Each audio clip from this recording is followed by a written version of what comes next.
За нийгмийн даатгалын шимтгэлтэй холбоотой хоёул өөр асар өргөн агуулгатай хоёлаа ажил олгогчийн харилцааг тэтгэвэр тэтгэмж шимтгэл халамж авж байгаа гэхээр одоо Монгол улсын бүхий л иргэнд 3.5 сая иргэнд бүгдэд нь хамаатай юм том хоёул хэлцэгдэж байна.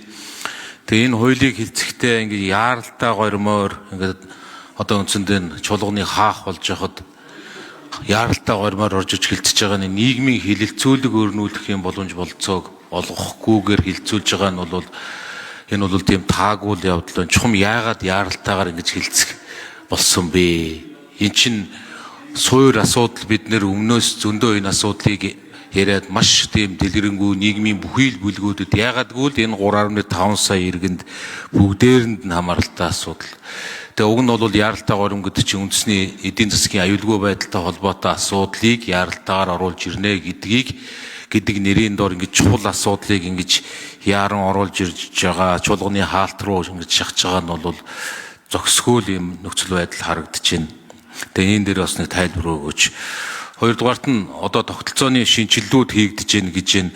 Яг одоо 1.6 их найдын алдагдaltaй байгаа нийгмийн даатгалын сан энэ өөрчлөлтүүдийг хийснээр жилийн дараа 2 жилийн дараа 5 жилийн дараахын нийгмийн даатгалын сангийн нөхцөл байдал алдагдал аль зүгт яаж өөрчлөгдөх ямар эерэг өөрчлөлтүүд энэ дээр гарч байгаа вэ гэдэг дээр эхлээд нэг тайлбар авъя.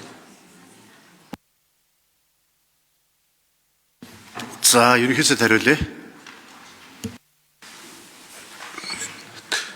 Яг хөө ер нь тэгэл үе үеийн парламент үе үеийн засгийн газар ингээ ахмадууд тэтгэвэр нэмэх шаардлагатай гэдэг үйл зөвшөөрлөний хэвлэлийн байгууллагаас ингээ шаардаад эхлэхээр төсөв дээр нэг 10-15% нэмэгдэл 50-аар ороод ирд юм бэл.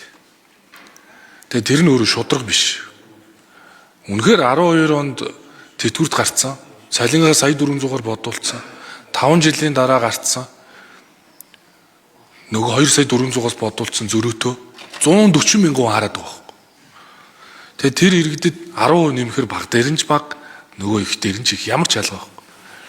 Тэгээд 15 20 25 жил шимтгэл төсөө иргэдийн дунд ямар ч ялгаа байхгүй. Тэгээ бүгдэнд нь 10. Хамгийн харамсалтай нь 25 жил ажилтсан ахмадууд тэтгэврийн доод хэмжээ авж байгаа ахмадуудын 3-1 эзэлж байгаа.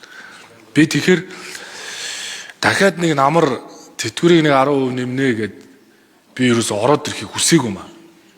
Тэг ерөнхий сайдын хуваар. Тийм учраас эхлээд энэ шудраг тогтолцооны шинжилгээ хийчихвэл намрын төсөв илүү шинжлэх ухаанч үндэслэл бүхий болно гэдэг. Дээрэс нь эрт тэтгэврт гарахыг бол бид нар урамшуулмаар байна.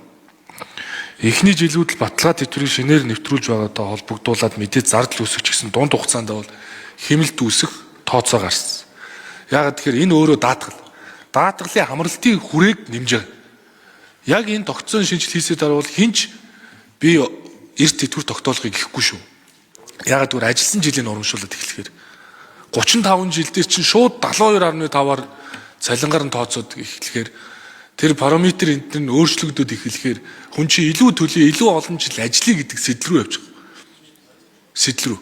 Харин эрт тэтгэвэр гараад эрт тэтгэвэр тогтоолгыг гэвэл нэг 4%-аар нь багасгаж тооцоод илүү олон жил ажиллавал 4%-аар нэмж тооцоод явах хэрэгтэй. Одооны хуулиар эх хонд бид нар хэрвээ зөвхөн тэтгэврийг индексжүүлэхэд бараг 6-аас 800 тэрбум төгрөг шаардсан шүү дээ. Хуультай. Тэгэхээр тэгж одоо энэ ахмадуудыг хуураад яах вэ? Одоо энэ тогтолцоог хийчихье. Яагаад тэгэхээр энэ тийм яарад байгаадаа биш. Юу гэхээр энэ анхааралтай ажиглаж ажлын хэсэг ажилласаар за ер нь 58 оноос хойш зүтгэж яваал юм бэлээ л. 24 онд бол нийгмийн даатгалын багц хууль баталсан. Гэтэ гүйцэж чадаагүй. Би өөрөө энэ 20 онд их хурл дээр ажлын хэсгийг ахалж ийсэн. Тэрнээс хойш 6 жил шин тутам биш. Тэгэхээр энэ тогтолцоог хийж намар төсөв дээр илүү үндэслэл бүхий. Тэтгэвэр нэмнэ гэдэг бол яг байгаа болох, зорилтод бүлгээ олох, шудраг байх, зарчим хагуулахгүй бол халамж биш шүү дээ. Халамж шиг ажилласан жил хамаагүй гэж тэгшдгээд нэмээд гар өнөөдөр энэ их бухимдал үүссэн.